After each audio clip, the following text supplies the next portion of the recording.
Hello mga friends, welcome po sa kusina ni Bibay. For today's recipe, we have pork igado.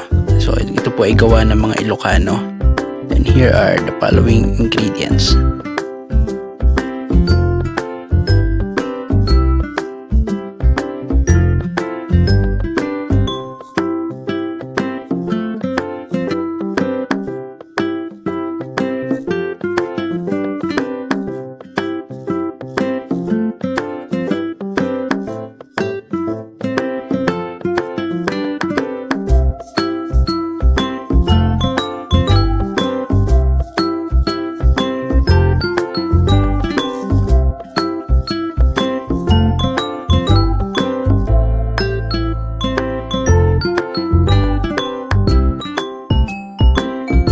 So at first, we will gonna cut the pork belly into strips.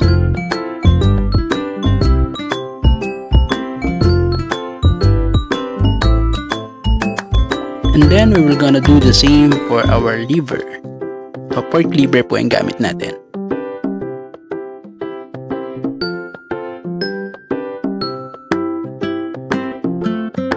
Then same thing din po siya sa carrots natin. Cut into strips.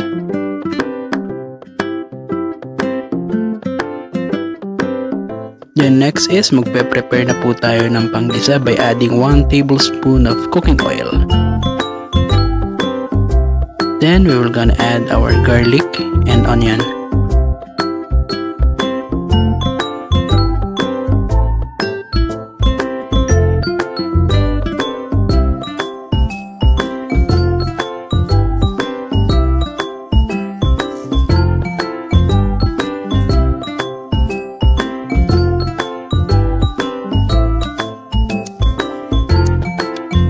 The next is, igigisa na po natin yung ating pork belly.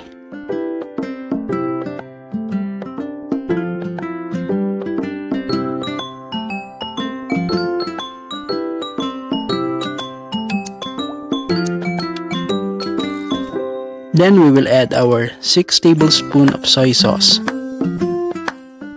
And lalagyan po natin siya ng 1 1/4 cup of water.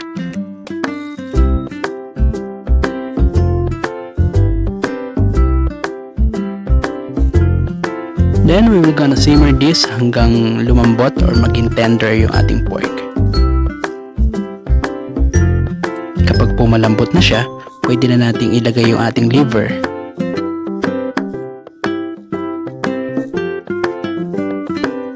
Then we will gonna add 2 to 3 pieces of bay leaves or dahon ng laurel. Tama ba, mami? Then, lalagyan po natin siya ng salt and pepper. Siguro mga a pinch of salt and pepper pwede na. Then, isi-simmer po natin siya ng 10 minutes para maluto yung atay. And now, we will add 5 tablespoons of vinegar. After po nito, pwede na natin ilagay yung ating carrot. Medyo lutuin lang po natin yung ating carrot. And then, pwede na po nating ilagay yung ating red bell pepper. At isunod po natin yung ating green peas.